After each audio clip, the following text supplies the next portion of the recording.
Comment créer une légende de mur automatique grâce à Dynamo en quelques secondes via ce script?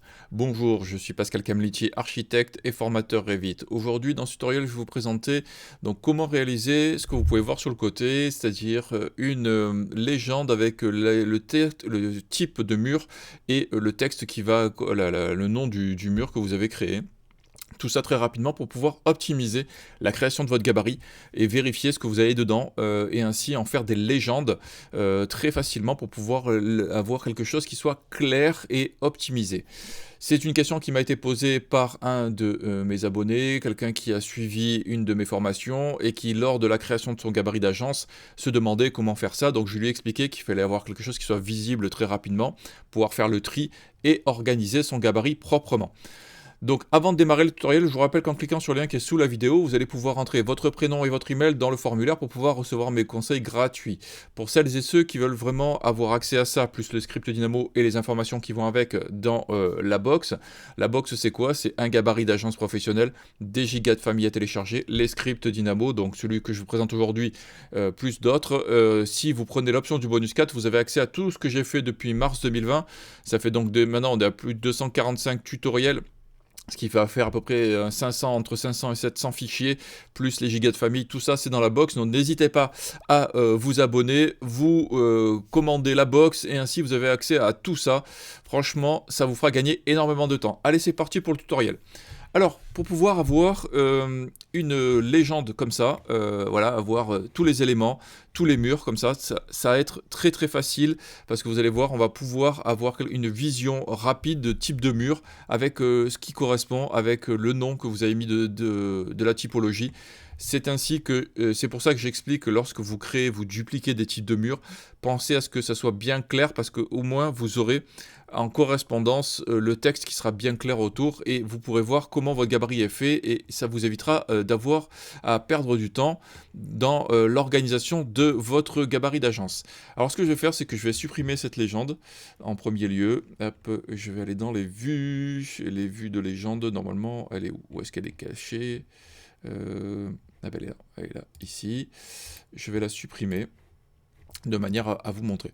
Alors là, donc là, j'ai la maison de type de mes tutos. Je vous la montre. Voilà, c'est une maison avec des tuiles automatiques qui ont été générées. Vous pourrez récupérer évidemment. Voilà, ça vous fera gagner énormément de temps. Encore une fois. Alors, comment on va faire pour créer une légende? La première chose à faire, c'est d'aller dans l'onglet Vue ici. Vous allez ici dans la partie Créer, vous avez légende. Vous allez faire une légende. Donc, on va l'appeler légende mur. Comme ça, elle sera beaucoup plus claire. Vous pourrez choisir l'échelle que vous voulez parce que vous pourrez ensuite la mettre en page dans dans la feuille. Donc on va laisser un cinquantième. On va laisser comme ça. Donc là, la première chose à faire, c'est qu'il vous faut aller sur l'onglet Annoter. Dans l'onglet Annoter, dans la partie Détails ici, vous allez cliquer ici et vous allez voir Composants de légende. Là, un petit triangle, là, vous descendez Composants de légende et là, vous allez choisir un mur. On va prendre n'importe quel mur, c'est juste pour pouvoir que le script Dynamo comprenne ce qu'il va falloir faire. Une fois qu'on est ici, on va vérifier donc dans les paramètres ici, l'unité, la propriété. Parce que là je suis en millimètres, donc ce qui veut dire que dans le script Dynamo, je l'ai paramétré en millimètres, je vais vous montrer. Et du coup, vous aurez la possibilité, si vous êtes en mètres, de changer les paramètres que je vais vous montrer par la suite. Donc dans Dynamo, on va aller ouvrir le script, et je vais vous montrer le script à la suite. Voilà, j'ouvre mon script. Ok, il est ouvert. Alors, donc le script, il se compose de plusieurs choses. Donc là, on a un mur de légende, on va aller chercher les catégories, on va les lister. Et là, dans les paramètres ici, vous allez laisser, si vous êtes en millimètres, vous mettez 1000. Si vous êtes en mètres, vous mettez 1, pardon. Ici, donc 2 mètres pour le positionnement.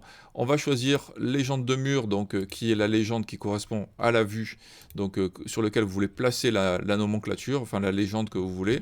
Donc là, je vis légende de mur qui correspond à celui-ci. Ok, là, je vais enregistrer. Voilà, tout simplement. Et une fois que ça c'est fait, eh ben, il vous suffit d'exécuter le script. Voilà, il a créé les éléments et il les positionne tout le long comme ça. Il vous reste simplement, si vous voulez, on va supprimer ça, à sélectionner toutes les légendes, enfin tous les textes, pardon. Je vais faire un zoom arrière. Tous les textes. On va faire un alignement à gauche. ce qu'on va faire, c'est qu'on va légèrement les déplacer. Ah, mince, pardon. Je recommence, je les sélectionne. Voilà. Je fais déplacer.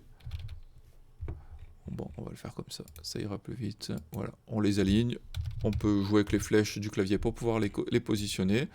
Une fois qu'ils sont alignés, ce que vous pouvez faire, c'est récupérer. Alors là, il y en a peut-être qui sont un peu longues. Voilà, on va faire ça. Hop, on sélectionne, on réaligne, comme ça, elles sont nickel. Et après, on en sélectionne quelques-unes, et après, on va les faire descendre pour pouvoir avoir quelque chose qui soit un peu plus lisible, pour pas que ce soit trop haut. Voilà, ça ne prend vraiment que quelques secondes, ça vous fait gagner énormément de temps pour pouvoir avoir vos légendes, vos éléments, vous les organisez comme vous voulez, et ensuite vous avez plus qu'à enregistrer votre projet et vous aurez votre légende avec les éléments et le type qui va derrière. Vous avez vu, c'est extrêmement facile, rapide à utiliser. Il y a deux choses que je voulais vous rappeler dans le script, c'est qu'il vous faut comment ça s'appelle, le Clockwork, donc le add-on Clockwork, le package Clockwork, et j'ai un fichier aussi qu'il vous faut ajouter dans les paramètres. Tout ça, je mets les explications dans la box pour pouvoir récupérer les éléments qui vont bien pour pouvoir avoir ce script-là qui vous fera gagner énormément de temps. Donc j'espère que ce tutoriel vous aura été utile, vous n'hésitez pas à liker, à partager, vous me laissez donc vos commentaires sous la vidéo, j'adore vous lire, je vous rappelle que voilà, c'est tiré de cette petite maison, voilà, vous écrivez, vous m'envoyez des emails pour savoir ce que vous voulez que je vous présente comme élément, voire des scripts spécifiques pour vous, n'hésitez pas, voilà, comme ça je les mettrai dans la box et vous pourrez les télécharger en vous abonnant à la box. Je vous dis à la semaine prochaine pour un nouveau tutoriel, merci, au revoir.